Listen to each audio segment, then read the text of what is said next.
Welcome back to Night City for the end of 2020. This is it, the last books released for Cyberpunk 2020. The books that ended the game and brought about the creation of the malign 3rd Edition. The Firestorm series chronicled the 4th Corporate War, the international dust-up between Arasaka and Militech, when Sabura Arasaka and Donald Lundy decided that they were tired of talking and decided to settle things the only way they know how.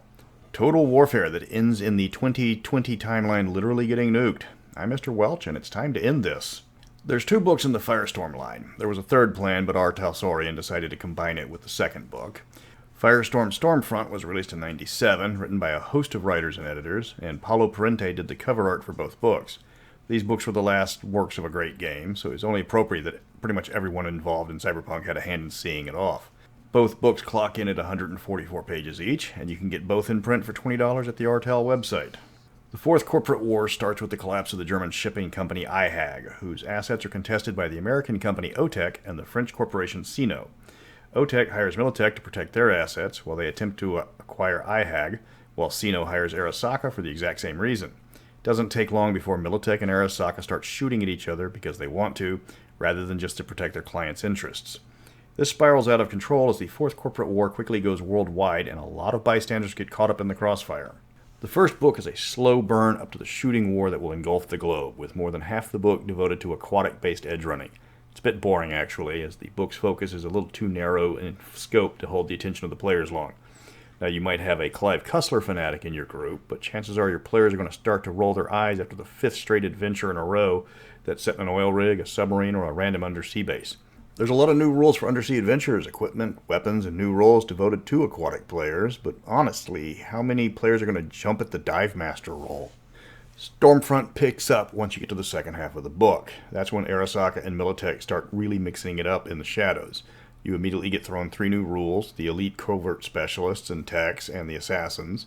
All of these have steep prerequisites to start with one, meaning if you have the required stats, you're going to need to spend almost all your character points buying a large number of skills at specified levels. This gives new players in those roles a diverse array of skills, but not a lot of points in any given one. At this point of the war, stealth is key. The 2 big bads haven't started leveling cities to kill off a single rival executive yet. The second half of the book is quite useful to players. A good chunk of it can be applied to normal missions and jobs in the 2020 universe.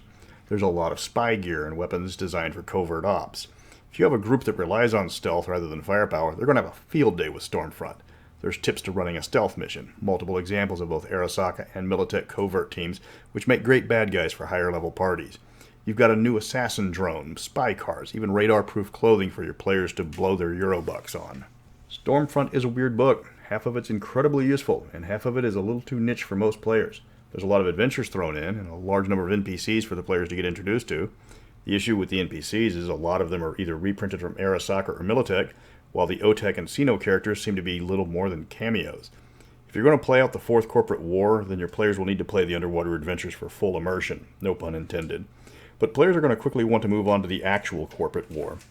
That brings us to the final book in Cyberpunk 2020, Shockwave. This is where the Shadow War goes hot and the world goes straight to hell.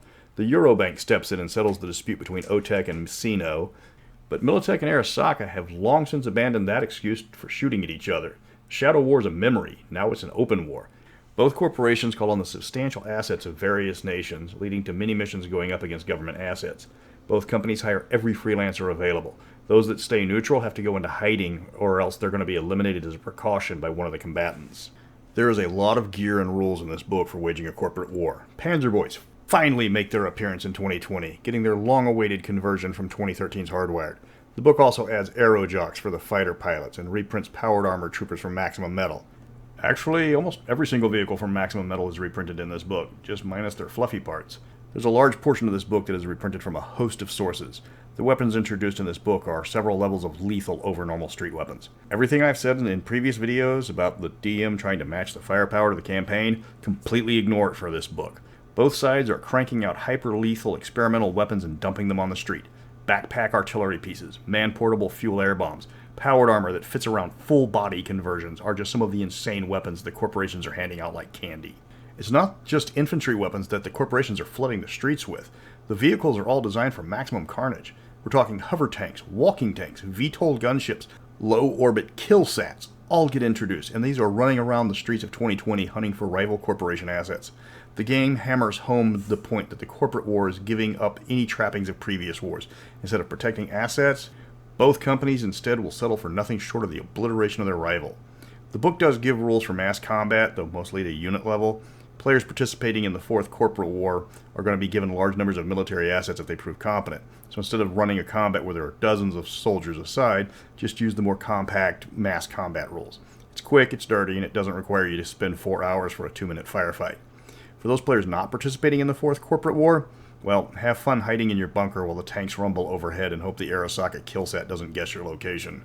The module makes it quite clear that the world is completely screwed because of the war. Even the underground economy and the black market are completely trashed because Militech's weapons are almost impossible to acquire, and the rest are almost as rare because the demand for things to kill people with is far more than the supply of them.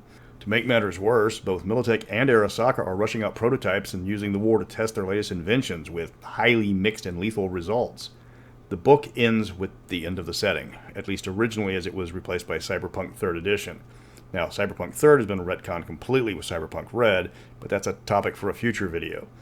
The adventure that this book is rightfully famous for is The Guns Silenced. Here the players will team up with the legends of Cyberpunk 2020. Morgan Blackhand, Johnny Silverhand, Spider, Rogue, Thompson, Shaitan. Militech gives you a pocket nuke and tells you to place it at the base of the Arasaka Tower and steal their database. Hilarity ensues with a lot of people getting killed.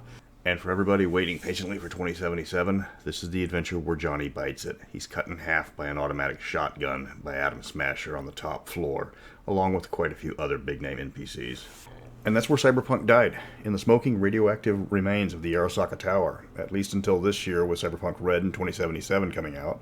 This channel isn't dead. I've still got 3 licensed products sitting on my table right there. Night City Stories, Green War, and Chrome Berets.